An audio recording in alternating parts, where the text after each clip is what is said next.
इतने सारे पैसे?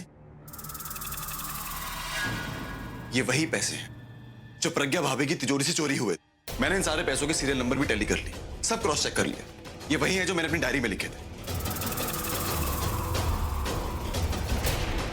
भाई अब आप खुद ही देख लीजिए, तनु के रूम से, तनु के ट्रंक से इतने सारे पैसे मिलना, ये साफ सबूत है कि चोरी तनु ने ही की थी। नहीं नहीं अभी ये मेरा ट्रंक नहीं है। मुझे नहीं पता इसमें पैसे कहां से मुझे कुछ नहीं पता। तनु एक काम करो, अब तुम ये बोलो कि ये ट्रंक जो है ना, ये प्रज्ञा भाभी ने लाके तुम्हारे रूम में रखा है ना? भाई ये ट्रंक भी तनु का है, इसका भी प्रूफ है मेरे पास। कल जब मैं और रचना हॉल में थे, तनु एक आदमी के साथ इस ट्रंक को लेकर आ रही थी। मेरे पास उस आदमी का भी नंबर है, इनफैक्ट उस ड्राइवर का भी नंबर है जिसकी गाड़ी में ये ट्रंक को लेकर आई। अगर आपको यकीन नहीं होता ना, तो आपको कॉल करके उसकी बात करवा देता हूँ। वो खुद बता देगा कि ये ट्रंक तनु ने खरीदा है। यहाँ तो खड़े खड़े अदालत लग गई है। अभी तनु क्या करेगी? ये तनु तो गई 12 के भाव में। बहुत बढ़िया है। मुझे पैसों में हिस्सा देने के लिए मना किया था ना इसने। अब हाथ में कटोरा लेके भीख मांगेगी, तब मजा आएगा। बोलो ना तनु, क्या बोलना है तुम? ये ट्रंक मैं ही लाई थी, लेकिन इसका मतलब ये नहीं अभी कि इसमें जो पैसे वो भी मेरे। मुझे नहीं पता इसमें पैसे कहां से आए, मुझे सच में नहीं पता। तो तुम ये कहना चाह रही हो कि ये पैसे तुमने नहीं रखे, है ना? एक मिनट।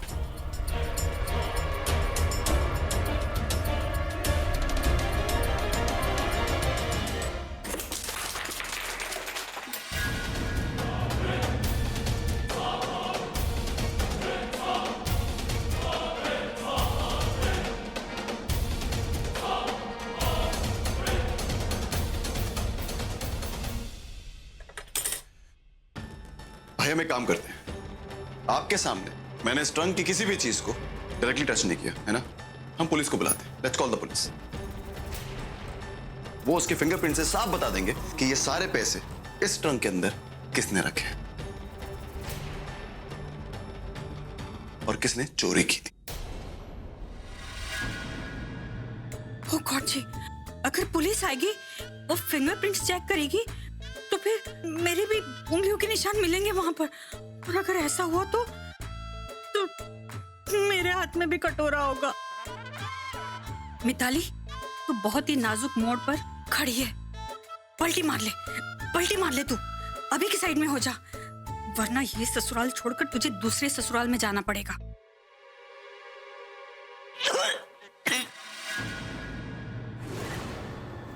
अभी आकाश बिल्कुल ठीक कह रहा है। मैंने भी तनु को पैसों के साथ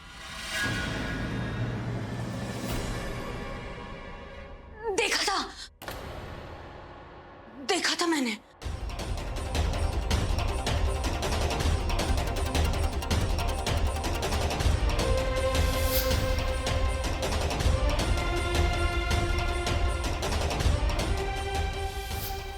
इंसान मजबूर हो सकता है, लालची हो सकता है, तो फिर चोर क्यों नहीं हो सकता?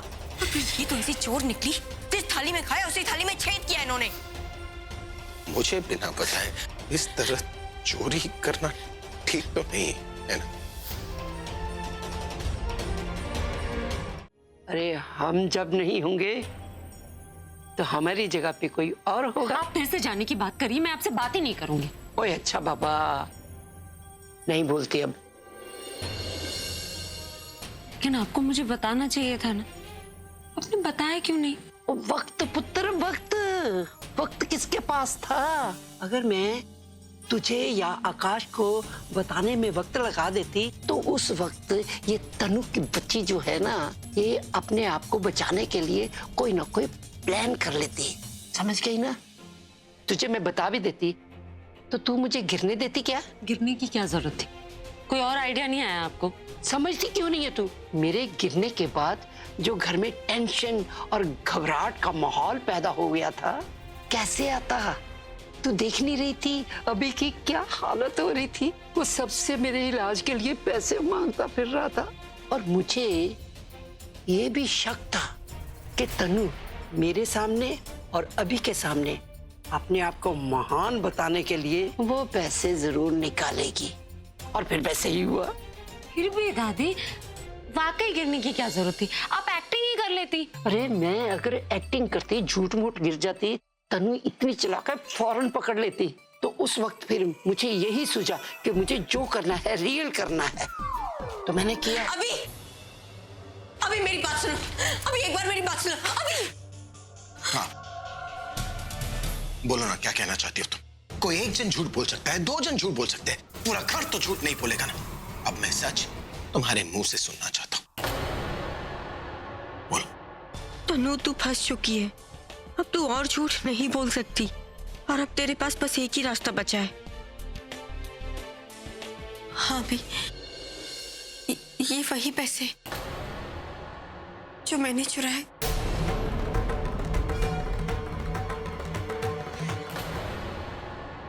सरला आंटी झूठा इल्जाम लेकर भी महान बन गई, और तुम सो कॉल भलाई करके भी अच्छी नहीं बन पाई।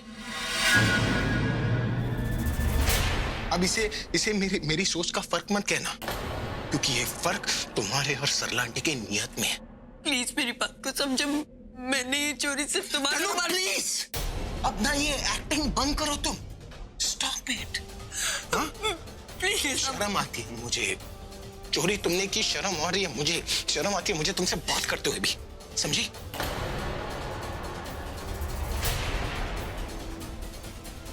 प्लीज हाथ मत लगा मुझे, डोंट टच मी। क्योंकि अब मेरे पास तुम्हारे लिए कोई फीलिंग्स नहीं है। I only feel hatred for you. सिर्फ नफरत करता हूं मैं तुमसे।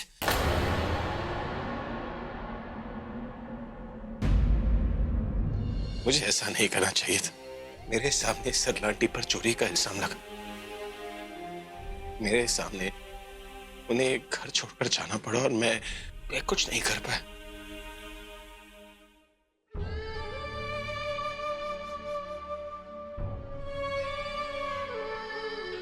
सच नहीं देख पाया, मैं नहीं समझ पाया कि जिस पर मैंने सबसे ज्यादा भरोसा किया था, वही मेरे साथ सबसे ज्यादा गलत कर रही थी।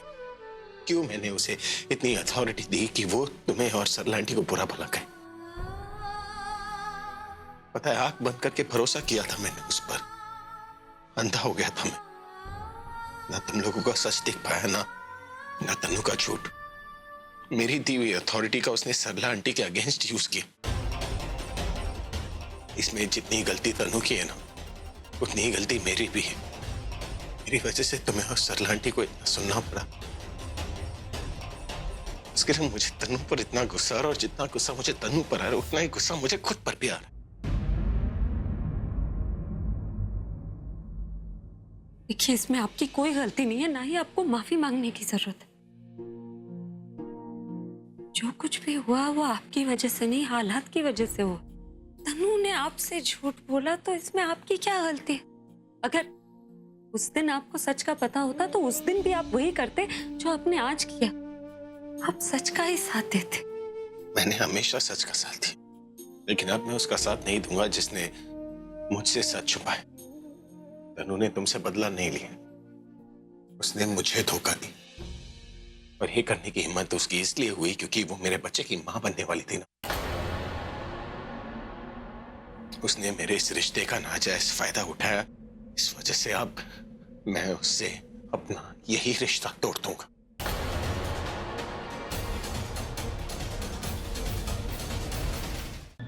तुमने और आलिया ने जितने झूठ बोले हैं ना इनसे, अगर इन्हें पता चलेगा तो जान से मार देंगे तुम दोनों को।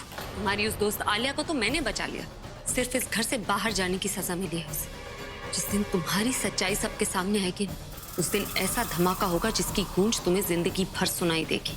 जैसी जिंदगी जीने पर तुमने मुझे मजबूर किया ना, उससे कहीं ज्यादा बदतर जिंदगी जीने पर तुम्हें मजबूर कर दूंगी मैं।